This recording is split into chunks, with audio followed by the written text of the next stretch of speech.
Today, we're diving straight into something we all have but often overlook: our intuition. You've felt it before, haven't you? That quiet nudge in a certain direction, even when you can't quite explain why. But what exactly is intuition? Is it some mystical force guiding us? Or is it something grounded in our own experiences? Let's start with a familiar scenario. You're walking down the street at dusk, heading home. You usually take the same shortcut. It saves a few minutes, it's more scenic, and it's become routine. But today, as you approach the shortcut, something stops you. A flicker of hesitation. Instead of taking the usual path, you decide to take a longer route. You don't know why, but the idea of passing by that vintage store sounds appealing. So you follow that instinct, and before you know it, you're walking a path you haven't taken in months.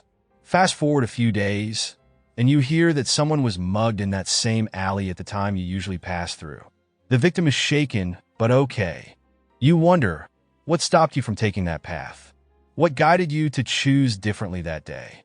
Was it just chance, or was something else at play? Many would call it intuition, that ability to know something without conscious reasoning. Some might dismiss it as coincidence, but intuition isn't as mysterious as it seems. Nobel laureate Herbert Simon, an expert in decision-making and rationality, explained it as recognition. According to Simon, intuition is simply the brain drawing on years of experience stored in our subconscious. It's the mind recognizing patterns we've encountered before, even if we aren't aware of them. Think of it this way.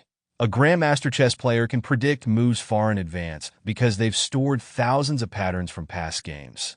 They might not have seen the exact scenario before, but their brain picks up on familiar sequences. It's as if their intuition is on autopilot, processing information faster than they can consciously think through it. But how much can we really trust our intuition?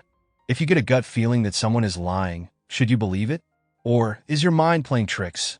Our brains process an incredible amount of information every day, far more than we can consciously handle. Sorting through all that data would be impossible, so we rely on our subconscious to make those snap decisions. Here's the trick, though. Intuition isn't infallible. While our brains are good at recognizing patterns, they're also prone to error. That doesn't mean you should dismiss your gut feelings. It just means you need to hone your intuition, learn to recognize when it's guiding you accurately and when it might be misleading you.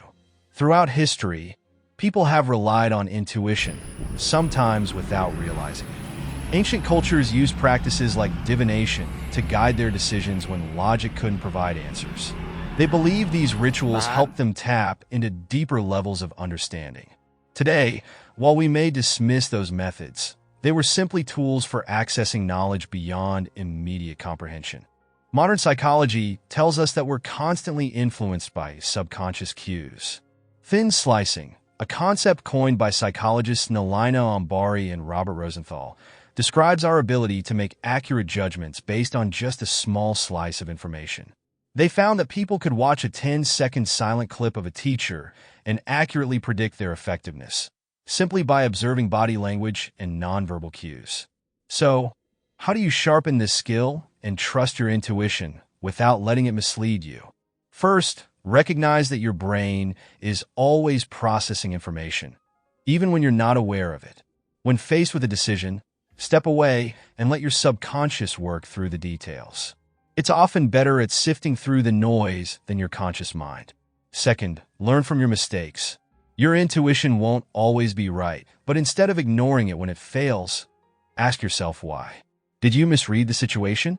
The more you reflect on these moments, the better you'll become at sharpening your intuitive instincts. And finally, trust yourself. Intuition is a powerful tool, but like any tool, it needs to be used wisely. If you feel something in your gut, like that hesitation before taking the shortcut, don't dismiss it. Your brain might be picking up on subtle cues you didn't consciously notice, trying to steer you in the right direction. So, next time you get that quiet nudge, that feeling pulling you toward a certain choice, listen. Don't blindly follow it, but don't ignore it either.